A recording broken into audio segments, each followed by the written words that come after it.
दोस्तों, देश के सबसे बड़े पद पर विराजमान प्रधानमंत्री मोदी के नाम से कौन वाकिफ नहीं होगा। वो भारत में ही नहीं बल्कि विश्व के एक पॉपुलर नेता की छवि बनाने में कामयाब रहे हैं और आज इनके बारे में सब लोग सब कुछ जानते हैं। लेकिन कुछ बातें ऐसी भी हैं जो मोदी जी के बारे में हर व्यक्ति नहीं जानता, जैसे कि इनकी पर मंथ सैलरी, इनका घर, इनकी नेटवर्थ और इनकी कार कलेक्शन। आज हम आपको इस लाइफस्टाइल वीडियो में यही सब बताने जा रहे हैं। लेकिन वीडियो स्टार्ट करने से पहले अगर आप भी पीएम मोदी के सपोर्टर हैं तो इस वीडियो को कर दो लाइक। दोस्तों, कई लोगों का मानना है कि राजीव गांधी एक अच्छे प्रधानमंत्री बन सकते हैं भारत के नरेंद्र मोदी के कंपैरिजन में। इस बारे में आपकी क्या राय है, हमें नीचे कमेंट करके बताएं। तो चलिए वीडियो स्टार्ट करते हैं। दोस्तों, प्रधानमंत्री मोदी का पूरा नाम नरेंद्र दामोदर दास मोदी है और इनका जन्म 17 सितंबर 1950 को गुजरात के एक गरीब परिवार में हुआ था। इनके पिता का नाम दामोदर दास मूलचंद मोदी और मां का नाम हीराबेन है। नरेंद्र मोदी के 5 भाई बहन हैं, जिसमें इनका नंबर दूसरा है। मोदी जी को बचपन में नरिया कहकर पुकारते थे। मोदी जी के पिता रेलवे स्टेशन पर चाय की दुकान लगाते थे। मोदी जी भी अपने पिता की चाय की दुकान पर उनका हाथ बटाते थे। मोदी जी बचपन से ही कुछ अलग थे। वे आम बच्चों की तरह नहीं थे। इन्हें बचपन में ही देशभक्ति का काम करना बेहद पसंद था। 1962 में भारत और चीन युद्ध के दौरान मोदी जी ने ट्रेन में जा रहे फौजियों को चाय पिलाई थी। मोदी जी ने गुजरात के ही भगवत आचार्य नारायण आचार्य स्कूल से अपनी पढ़ाई की शुरुआत करी और वे पढ़ाई में बहुत इंटेलिजेंट थे। इन्हें बचपन में एक्टिंग का बहुत शौक था, इसीलिए वो स्कूल के बाद एक्टिंग में पार्टिसिपेट किया करते थे। वे एनसीसी में भी शामिल हुए। वे बचपन से ही निडर क्वालिटी के थे। वे बचपन में साधु और संतों से बहुत प्रभावित थे। वे बचपन से ही सन्यासी बनना चाहते थे। सन्यासी बनने के लिए मोदी जी ने स्कूल की पढ़ाई छोड़ दी और बाद में घर से भाग गए। इस दौरान वे वेस्ट बंगाल के रामकृष्ण आश्रम सहित कई जगहों पर घूमे फिरे। मोदी जी बचपन से ही आरएसएस को पसंद करते थे और बाद में उसे जुड़े भी। 1958 में दीपावली के दिन गुजरात आरएसएस के पहले प्रचारक लक्ष्मण राव ने नरेंद्र मोदी को बाल सेवक की शपथ दिलाई। मोदी जी ने अपनी ड्यूटी बखूबी निभाई और वे कई दिनों तक हिमालय में साधुओं के साथ भी रहे। वापस आने पर इन्होंने सन्यासी जीवन त्यागने का फैसला किया और अपने भाई के साथ मिलकर अहमदाबाद के कई स्टेशनों पर चाय की दुकान लगाई। हर परेशानी का सामना करते हुए चाय बेची इन्होंने। 18 साल की उम्र में मोदी जी की मां ने इनकी शादी यशोदा नाम की महिला से करवा दी। विवाह के बाद मोदी जी घर छोड़कर एक संघ प्रचारक बन गए। कुछ लोगों का कहना है कि वो शादी के 3 साल बाद तक अपनी पत्नी के साथ रहे, लेकिन मोदी जी के बारे में लिखने वाले इस चीज से इनकार करते हैं। मोदी जी हर काम की शुरुआत से पहले अपनी मां का आशीर्वाद लेते हैं। 2014 का लोकसभा का चुनाव जीतने से पहले भी इन्होंने अपनी मां का आशीर्वाद लिया था। 1975 में जब इंदिरा गांधी ने कई राजनीतिक कारणों की वजह से राज्यों में आपातकाल लगा दिया था, उस समय मोदी जी सरदार के रूप में पुलिस वालों से छुपकर सरकार की गलत नीतियों का विरोध करते रहे।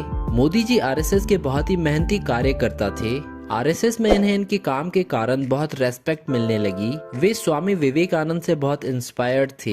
मोदी जी शुद्ध शाकाहारी हैं। वे व्रत भी बहुत रखते हैं। वे 18 घंटे तक दिन में काम करते हैं। वे समय के भी बेहद पाबंद हैं।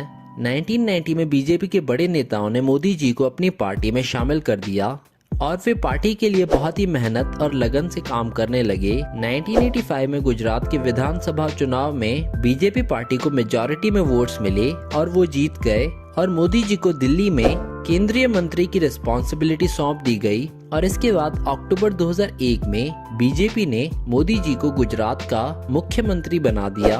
मोदी जी ने गुजरात में विकास किया और हर जगह बिजली और पानी की फैसिलिटी प्रोवाइड करी और एशिया का सबसे बड़ा सोलर पावर प्लांट गुजरात में बनाया गया। 2002 में होने वाले गुजरात के गोधरा कांड में मोदी जी का नाम जोड़ा गया। इसके लिए न्यूयॉर्क टाइम्स ने मोदी जी को जिम्मेदार ठहराया। गोधरा कांड गुजरात के गोधरा शहर में 27 फरवरी 2002 को हुआ था।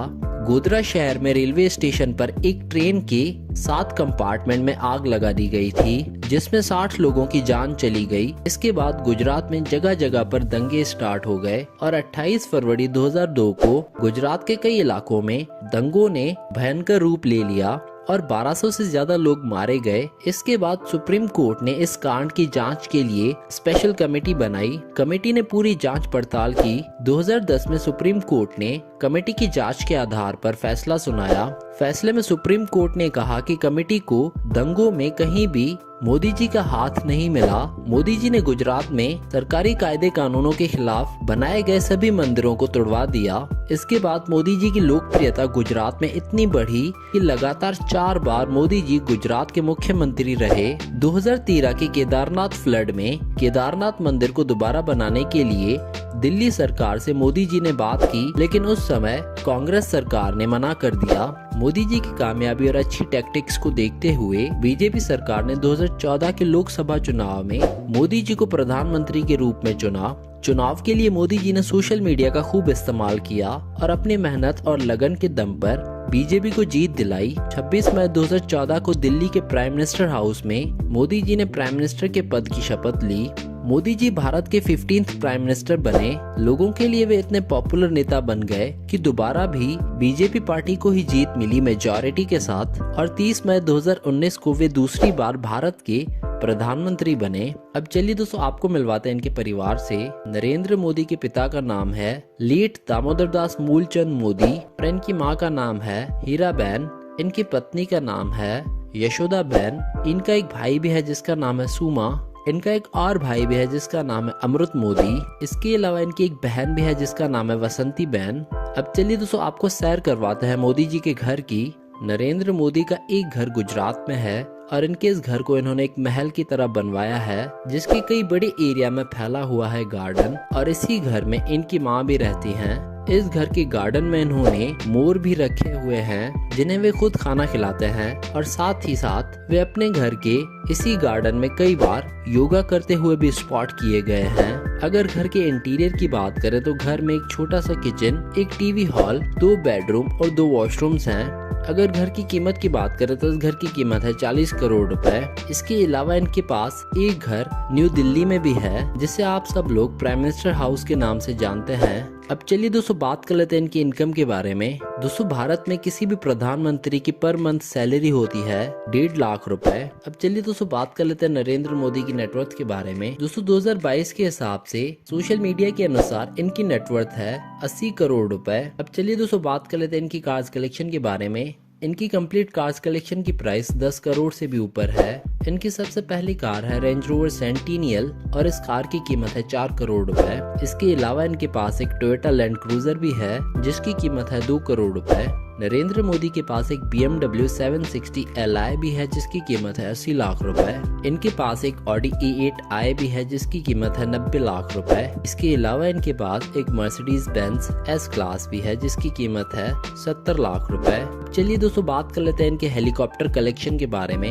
इनके पास एक बुलेट प्रूफ हेलीकॉप्टर है जो इन्होंने खास तौर पर अमेरिका से ऑर्डर पर बनवाया था। इस हेलीकॉप्टर में 4 लोग आराम से ट्रेवल कर सकते हैं और इस हेलीकॉप्टर की कीमत है 200 करोड़ रुपए। अब चलिए दोस्तों, बात कर लेते हैं इनके प्राइवेट जेट के बारे में। इनके पास एक एयर इंडिया का प्राइवेट जेट है जिसकी कीमत है 600 करोड़ रुपए।